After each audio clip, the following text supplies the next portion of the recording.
الحمد لله والصلاة والسلام على رسول الله وعلى آله وأصحابه أجمعين. السلام عليكم ورحمة الله وبركاته. وعليكم السلام ورحمة الله وبركاته. mo kí ẹ̀yin olùgbọ́ mi alápọ̀nlé sí ibi ìjókòó wa Fiqhul Mu'amalat Maliyya lọ́wọ́ kó sí àlékún àgbọ́yé wa. Àmín. Èyí tí a fẹ́ mẹ́nu bà ó ní ọ̀rọ̀ tí ó dúró mọ́ al-hawl. Ìjọba ní hawl ẹ̀mọ̀ ìyá mi ó ní kí ọdún ó yí lérí zakat, ó yí lérí owó tá a sọ pé a fẹ́ yọ zakat rẹ̀. Ẹ̀rí pa sọ pé zakat májẹ̀mú méjì kan bí tó pàtàkì fún zakat. Alákọ̀ọ́kọ́ nínú májẹ̀mú yìí ó ní bulugun nisab. Bulugun nisab. Bulugun nisab ó ní kí owó táyé èèyàn yọ zakat kó dé òdiwọ̀n tí zakat di ọ̀ranyàn níbẹ̀. Ní ibi tá a dé yìí, ní ọ̀pọ̀lọpọ̀ àwọn èèyàn nílẹ̀ Yorùbá sàdákà lè máa yọ ìtọrẹ àánú lásán ni. Àwọn olówó mi bẹ̀rẹ̀ fún ọmọ ìṣètọrẹ àánú lásán àmọ́ wọn ò yọ zakat. Bẹ́ẹ̀ sì ni zakat kí ni ọ̀ranyàn ni, kí mo pé o Ọ̀ranyàn ni. Àkè wọ́n bẹnu orígun kí ni Islam. zakat ọ̀ranyàn ni dandan kí èèyàn yọ. Sàdákà tí ẹ bá yọ zakat nítorí kan kí ni Sàdákà.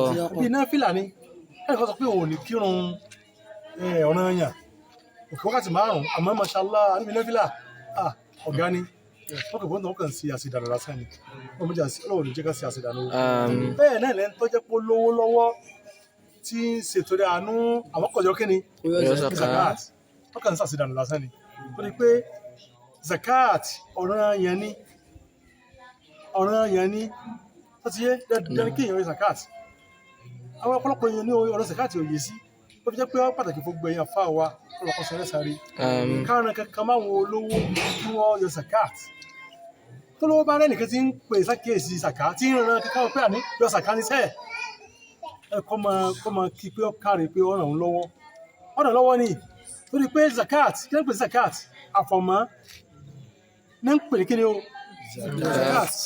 zakat yẹn bá yọ ọ̀sọ̀wọ́ di mímọ́ fún èèyàn ẹni tó lówó wá lówó lọ́wọ́ owó yìí ẹ̀tọ́ Ọlọ́run sì ń bẹ ńbẹ̀ tí ó gbọ́dọ̀ yọ tí ó bá yọ ẹ̀tọ́ Ọlọ́run yìí kò ń bẹ owó òun bí owó tí ò mọ́ ni tó ti wá rí pọ́ yìí ṣe zakat ó yọ zakat yìí fáwọn aláìní àtàtẹ́níkà yọ fún owó rẹ̀ ó jẹ́ tí Ọlọ́run sọ́ta lọ yọnu sí sáré káyọ̀ pẹ̀lú ọba sọ́ta ní mọ́ sáré sì kì í fún yàn ẹ̀tọ́ Ọlọ́run ní pé òun fẹ́ gbà lọ́dọ̀ wa níbi zakat níbi owó tá a ní nìkan yọ kí ni o tí ó gbé iná máa yọ zakat bí kápẹ́ sàárà ni obìnrin ló ṣe kí ni o obìnrin ṣe sàárà àmọ́ zakat kìí ṣe ọ̀ranyàn fún gbogbo èèyàn àwọn tọ́jú ọ̀ranyàn fún àwọn olówó tí wọ́n ní tí zakat wọ̀ á lè pa sọ pé tí zakat wọ̀ ẹ̀mọ̀ ìyá mi nínú kọjá pé gold láàbì value ẹni nínú dúkìá láǹsọ̀ o ibi dúkìá tó wó ní àǹsọ̀ o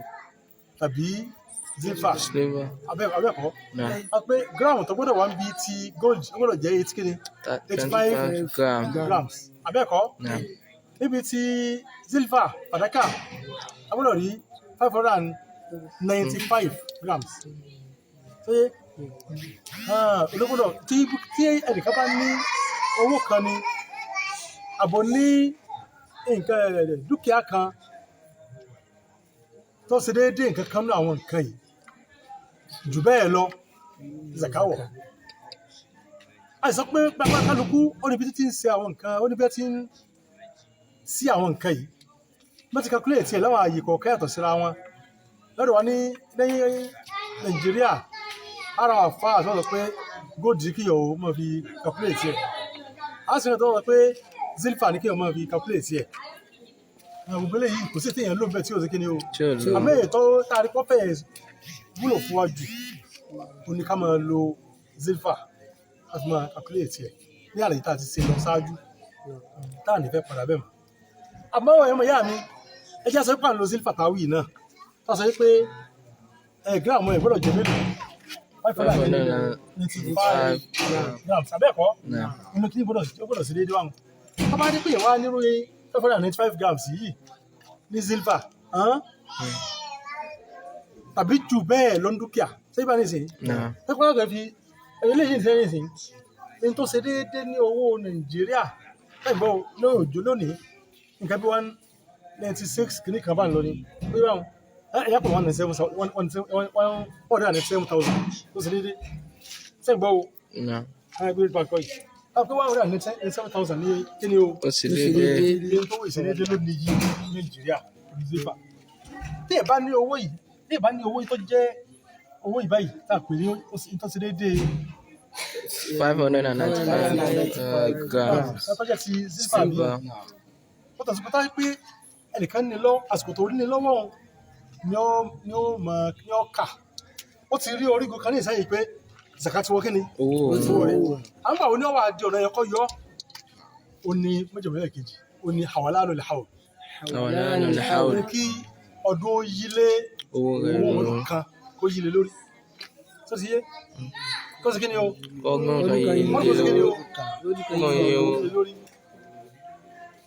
ọdún kan yìí ó yílé owó lórí lọ́nà owó ẹ̀mọ̀ ìyá mi ọdún kan ó yílé owó lórí mo fẹ́ ṣàlàyé fún wa yìí o ẹ̀rí tó wáyé pé inú kan pé èèyàn lówó ilẹ̀ kan náà lónìí yìí ẹnìkan ní 200,000 lọ lónìí abẹ́ẹ̀kọ́ Náà. ká lọ kó ìpamọ́ tí kò ní bùkátà yóò tí bùkátà rẹ̀ ò kà á láàrin kí ni o Ọdún kan. láàrin ọdún kan bàtà wọn ti ń pẹ ọdún kan gééré báyìí sàkádì kí ni Ọdún ọjọ́ méjì ti pé lórí kí ni o Ọdún ọjọ́ sàká ní tí wọ́n wá yọ níbẹ̀ ní tá a ṣàlàyé lọ́hùn ṣé ibà wọn tó bá káàtì ogun tó ní pátá ṣé ibà wọn nǹkan yìí báyìí wọ́n pélé ìbá lọ ní káfíńtà pé òní ju 200,000 lọ ọdún kan sì ní kí ni tó yí lé lórí.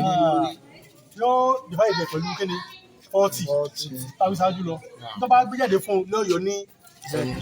zakat ó sì yé Náà. ó tọ́ sí pé owó mi tó jẹ́ 200,000 lónìí yìí tí mo ní pé zakat ti wọ owó mi mo ní òdiwọ̀n kí ni zakat ni zakat yìí di kí ni Kò tí ì dọ̀rùn. ìlànà yóò fún láti yọ wọ́n tó wá tó di pé ọdún kan wá sí kí ni Ó lé oyé lórí. ó bá yí lórí oní kí ni o Ó ti dọ̀rùn. zakat ò sì kàn án ó sì wà bó ti wà ìwà ayọ̀ kí ni Zaka. ó wà ní zakat ó sì yé Náà. ìbéèrè wa ni pé ọ̀rọ̀ ti fẹ́ ka ọdún kan tó di pé a rí pé kàlẹ́dà táwọn lóun bí yìí ni Gregorian Kàlẹ́ndà. bẹ́ẹ̀ sì ni Islamic kí lọ́kàn wá Kàlẹ́ndà. wọ́n mọ̀ ìyá mi tẹ́ ẹ rí wájú pé àwà nínú rọ́jà bẹ́ẹ̀ ni ìsàbẹ́kọ̀ Bẹ́ẹ̀ni.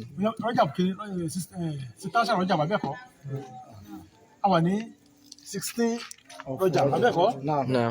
tọ́yì wájú pé aláwà ní wájú pé àwà ní òní ní kí ni o 16. báyìí owó mi á wọ 200,000 láyìí lónìí báyìí Náà. kí ni ń ṣe ọmọ ìyá mi ó tọ́ sí pé tó ti di ọdún tí ń bọ̀ tó tó di 16 Àwọn fún ọjà kí ni ń ṣe kí ni ní Zaka tó ọdún kan sí kí ni dọ̀rùn. Tó ti yé yé.